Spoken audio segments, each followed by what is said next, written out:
Good morning student. Class 10 maths में हम आज से नया चैप्टर 6 निर्देशांक ज्यामिति पढ़ेंगे। तो इसको हम इसलिए पढ़ रहे हैं क्योंकि आपका लोकेशन जो होता है, आपकी स्थिति होता है, ये हमें आसानी से जानने के लिए इस निर्देशांक ज्यामिति का हम उपयोग करते हैं। ठीक है, उदाहरण के तौर पर ये आपका स्तंभ है और ये आपका पंक्ति है। ठीक है, मान के चलिए ये एक सिनेमा घर है। अब सिनेमा घर में आपको जो टिकट मिलता है वो आपको यहाँ पर मिलता है। यहाँ पर मैं नाम लिख देता हूँ ए। आपका नाम ए से चालू होता है। यदि आपका यहाँ पर सीट है तो स्थिति किस प्रकार दर्शाएंगे हम? इसे हम दर्शाएंगे, ये आपका स्तंभ है। ठीक है, ये जो है आपका ये स्तंभ, ये ऐसा, और ये जो आपका है ये पंक्ति है। ये आपका पंक्ति है। तो पंक्ति में आपका यहां पर देखिएगा, जैसे कि ये स्तंभ 0 है, वैसे ये पंक्ति आपका क्या है? 0। यहाँ पर -1 -2 -3, ये आपका होगा 1 2 3। ये 0 पंक्ति है, ये 1 नंबर 2 और ये 3। ये आपका 0 और ये आपका 0 0 स्थिति है ये। ओके, एक की स्थिति यदि पूछे तो हम क्या बताएंगे?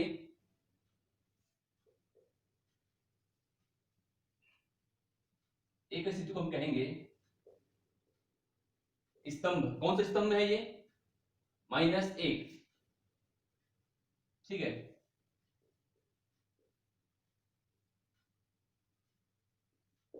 एक की स्थिति है -1 स्तंभ में, और पंक्ति में क्या है आपका? पंक्ति में है 1।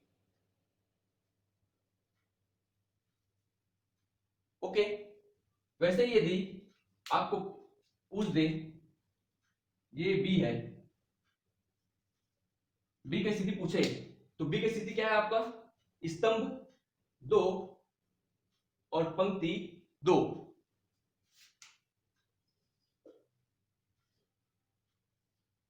स्तंभ 2 और पंक्ति 2।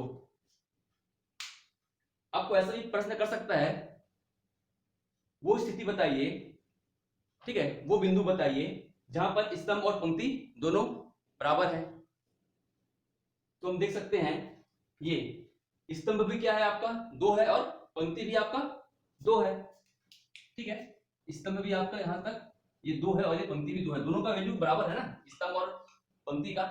तो ऐसा भी आपका प्रश्न बनता है।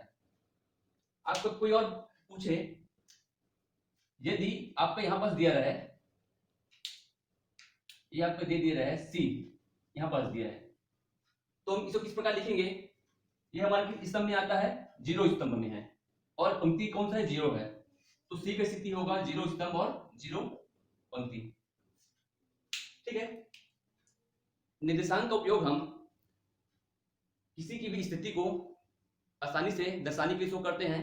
यही इसी का उपयोग ही हम आपका पृथ्वी जो है, ठीक है, तो पृथ्वी में आपका जो लोकेशन होता है उसको हम दर्शाते हैं अक्षांश रेखाएं और देशांतर रेखाएं।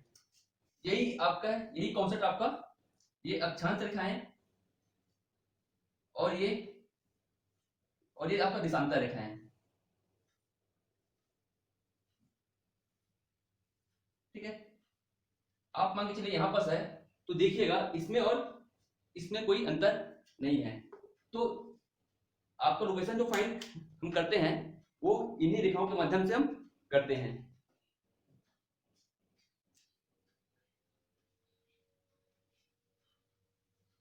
ठीक है,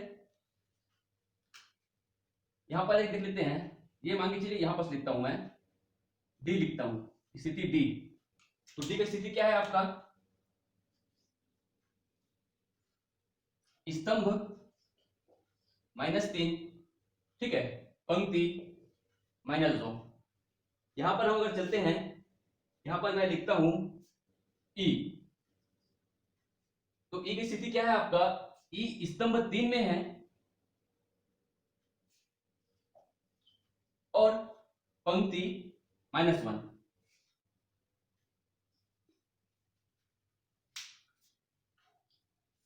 ठीक है।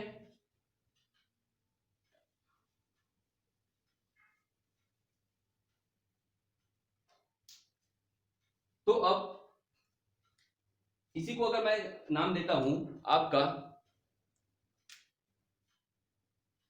अब इस समय स्तंभ पंक्ति को मैं मिटा दे रहा हूं, ठीक है।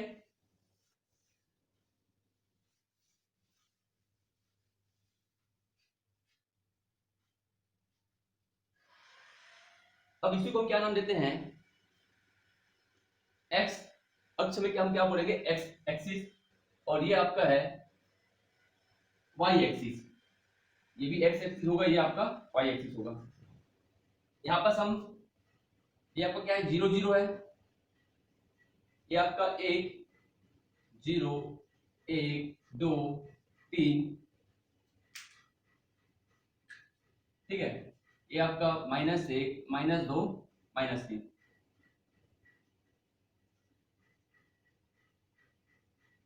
ये आपका होगा -1 क्योंकि नीचे आ रहा है इसलिए, -2 -3, ये होगा आपका ऊपर 1 2 3।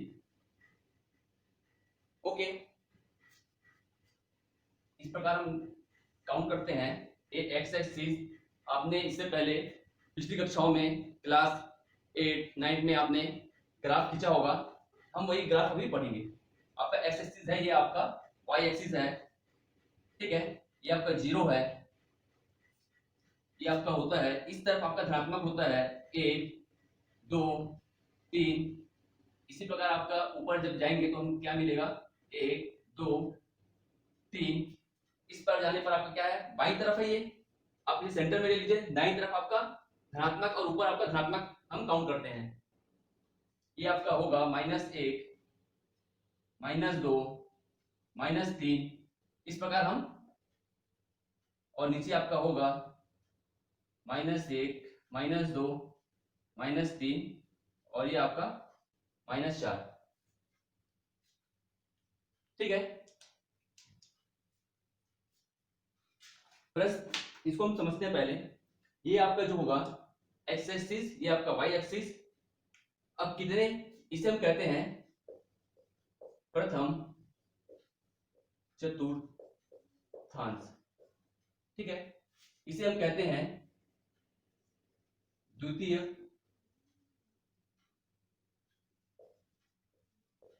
चतुर्थांश, ये आपका है तृतीय चतुर्थांश, और ये आपका है चतुर्थ चतुर्थांश। ओके, प्रथम चतुर्थांश में हम किसी का भी स्थिति अगर शो करते हैं तो हम क्या लेते हैं, एक्स लेते हैं, और दूसरा हम पहले एक्स का स्थिति शो करते हैं, दूसरा हम शो करते हैं वाई का स्थिति। तो प्रथम चतुर्थांश में हम क्या लिखेंगे, दोनों, ये एक्स का मान और ये वाई का मान दोनों क्या होता है आपका, धनात्मक होता है। द्वितीय चतुर्थांश में आपका एक्स का मान ऋणात्मक और वाई का मान आपका होता है धनात्मक, ठीक है। तृतीय चतुर्थांश में यहां पर देखिए एक्स का मान भी क्या ऋणात्मक में है, और ये वाई का मान भी क्या है आपका ऋणात्मक में है, ठीक है, -x और ये -y। और चतुर्थ चतुर्थांश में आपका x का मान किसमें है आपका धनात्मक में है, y का मान किसमें है आपका ऋणात्मक में है, ठीक है। तो हम इसको इस प्रकार लेते हैं, ये आपका मूल बिंदु है, ठीक है। यहाँ पर आपका x का स्थिति और y का स्थिति आपका 0 है, 0 और 0 है। ये प्रथम चतुर्थांश, द्वितीय चतुर्थांश, तृतीय चतुर्थांश और ये चतुर्थ चतुर्थांश। इसमें आपका एक्स वाई का मान धनात्मक, माइनस ऋण और -x और -y। इस प्रकार हम ग्राफ खींचने के लिए इसे यूज करते हैं।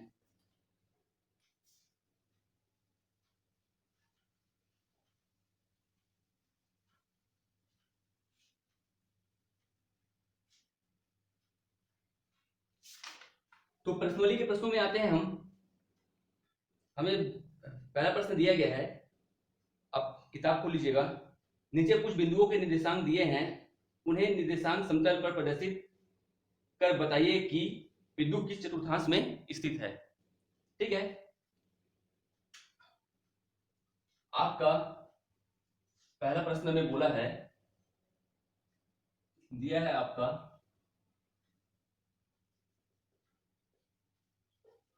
3 और 4 दिया है। ठीक है, दूसरा प्रश्न में आपका दिया है, ये पहला प्रश्न है, दूसरा प्रश्न है, इसमें आपको दिया है -5 और 6। ओके, पहले में बोला है ये जो पहला वाला मान है ये x का मान है और ये क्या आपका y का मान है। तो हम x में कहां तक जाएंगे, 3 तक जाएंगे, ये हम 3 तक गए। ठीक है, y में हम कहां तक जाएंगे, 4 तक जाएंगे। आपका ये 3 है, चौथा आपका कहां तक जाएगा, ये आपका चौथा यहां तक जाएगा। ओके, ये आपका 4 है। तो क्या बोला है, नीचे कुछ बिंदुओं के निर्देशांक दिए गए हैं। ठीक है, उन्हें निर्देशांक चुनकर पर प्रदर्शित कर बताइए कि बिंदु किस चतुर्थांश में है। ये आपका x का मान है 3 और y का मान है आपका 4। दोनों को हम क्या करेंगे, ऐसा मिलाएंगे, ऊपर जाते ऐसा जाएगा, ये ऐसा आएगा। ठीक है, ये हुआ आपका x का मान 3 और y का मान हुआ आपका 4। तो किस चतुर्थांश में स्थित है आपका, ये है आपका प्रथम चतुर्थांश। ओके,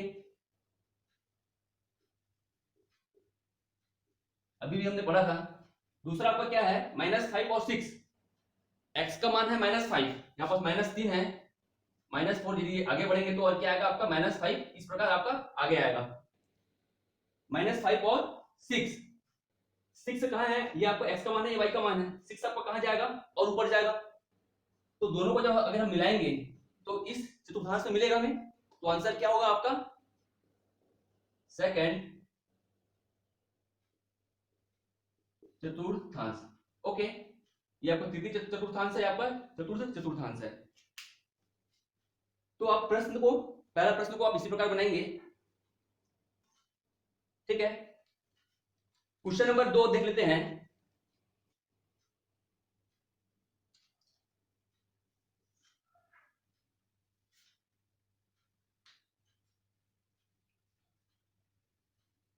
निम्नलिखित बिंदुओं के निर्देशांक के आधार पर बताइए कि बिंदु किस अक्ष पर स्थित है। ठीक है,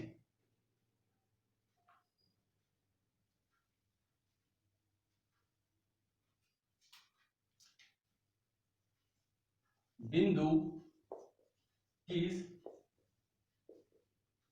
अक्ष पर स्थित है, ये हमको बताना है। 0, 5, पहला क्या दिया आपका, 0 और 5। ठीक है, इसमें मिटा देता हूं, आपको ये याद हो गया होगा। दूसरा आपको दिया है -6 और 0, -6 और 0। निम्नलिखित बिंदुओं के आधार पर बताइए कि बिंदु किस अक्ष पर स्थित है। ये आपका x एक्सिस है, ये आपका y एक्सिस है, x अक्ष है और y अक्ष है। x का मान दिया है -6, x का मान क्या है, -6। तो ये x का मान यहाँ पास -1, -2, -3, -4, -5 और इसे मैं आगे बढ़ाऊंगा तो क्या आएगा आपका -6। y का मान क्या दिया है, 0, 0 है। तो आपका अगर y का मान अगर 1 रहता तो हम क्या करते हैं, यहां तक आते हैं, लेकिन y का मान तो 0 दिया, इसलिए x का मान 0 भी यही होगा, y का मान भी 0 यही होगा। ठीक है, तो आपका कौन सा अक्ष पर स्थित है, ये देख लीजिए। -6 आपका होगा x अक्ष पर स्थित है, ये वाला x अक्ष पर स्थित है। इसका देख लेते हैं। पहला हम 0 और 5 बोला है। 0 आपका किसका मान है, 0 आपका है x का मान है। हमेशा हमें ये याद रखना है, पहला वाला जो वैल्यू होता है वो x का निर्देशांक होता है और जो दूसरा वैल्यू होता है ये हमारा y का निर्देशांक होता है। यदि यहाँ पर हमारा 0 दिया है तो ये x में हम इसे काउंट करेंगे और यहाँ पास हमें 5 दिया तो हम इसे y वाले लाइन पर हम इसे देखेंगे, अक्ष पर देखेंगे। तो इसमें बोला गया है 0, 0 हमारा यही पास आएगा और यहाँ पास y का मान दिया है 5। तो यदि हम इसे y को ऊपर बढ़ाएंगे तो हमें क्या मिलेगा, 5 मिलेगा। तो हमारा एक्सिस कौन सा हुआ, ये हमारा y एक्सिस पर हमें अक्ष पर हमें प्राप्त हुआ। ठीक है, तीसरा हम देखते हैं, बाकी प्रश्नों को आप बनाइएगा। तीसरा हम देखते हैं रिक्त स्थानों की पूर्ति कीजिए बोला है।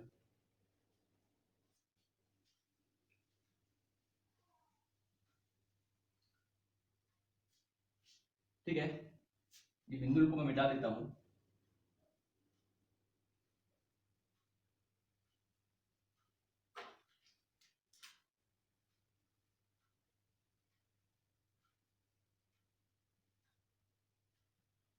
ओके,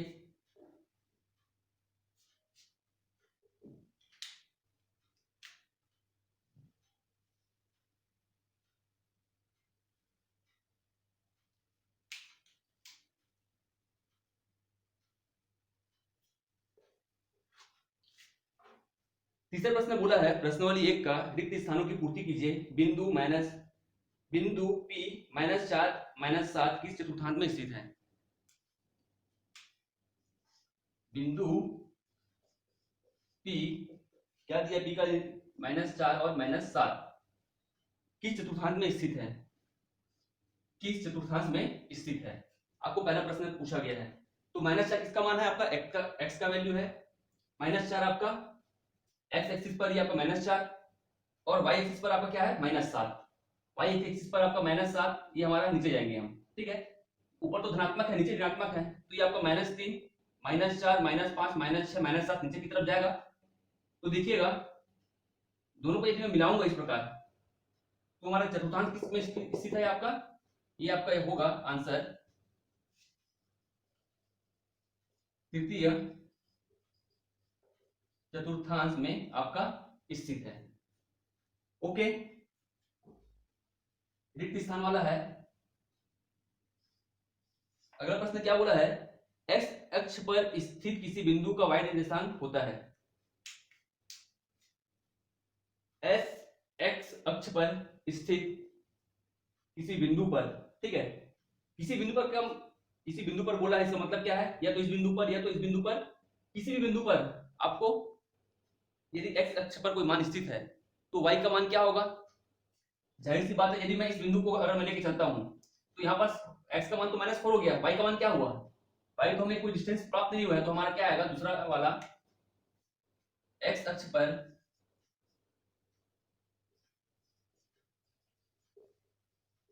स्थित किसी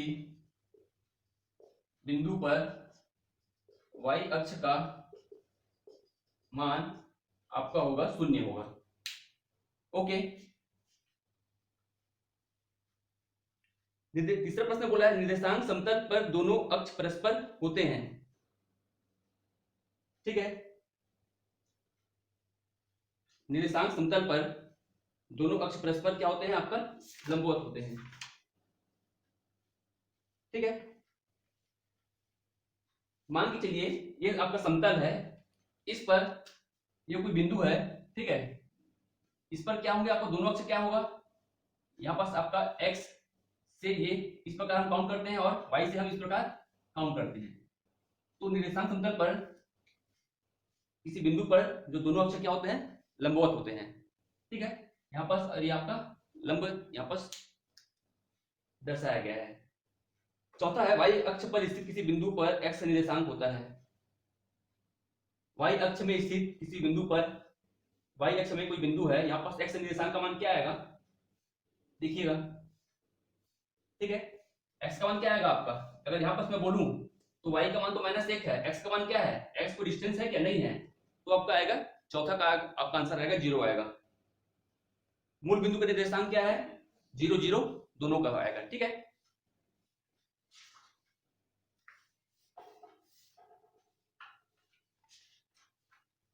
प्रश्नावली प्रश्न आपका चौथा का एक प्रश्न मैं बनाऊंगा, बाकी आप बनाइएगा।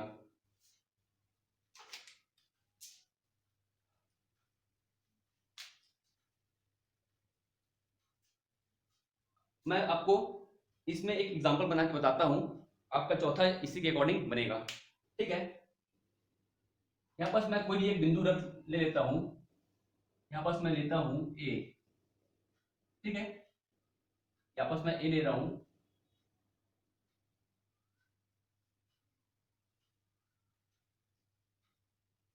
ओके, ए का निर्देशांक क्या है आपका?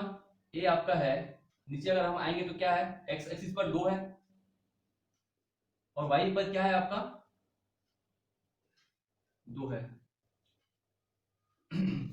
बी का मान यदि मैं यहां पास रखूं, ठीक है, तो बी आपका क्या है, एक्स पर आपका 2 पर स्थित है और वाई पर आपका क्या स्थित है, वाई पर आपका -2 पर स्थित है।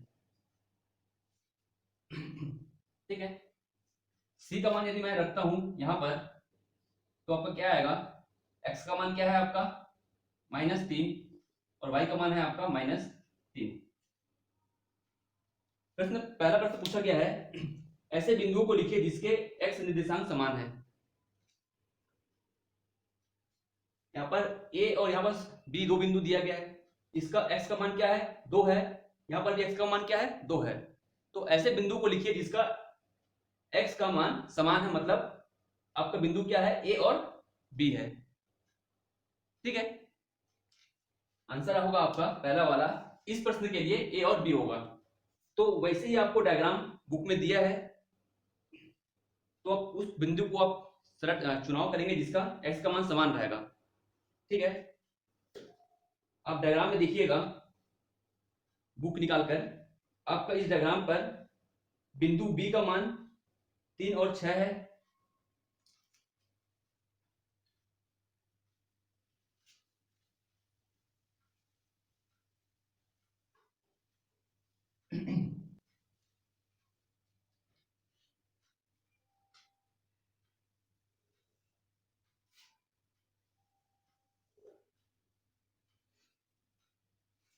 जीरो 1 2 3 4 5 6 7 -1 -2 -3 -4 -5 -6, ये आपका होगा -1 -2 -3 -4 -5, ठीक है, -6, ये हुआ आपका 1 2 3 4 5 और ये 6।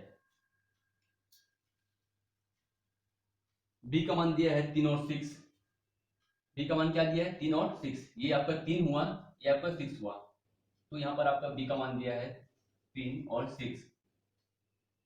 डी का मान दिया है 3 3 3, मतलब यहां तक 3 और ये 3, ये आपका है डी का मान।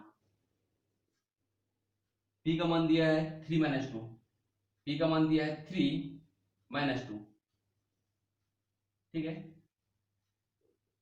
3 -2। सी का मान दिया है 5 और 5, सी का मान दिया है 5 और ये 5।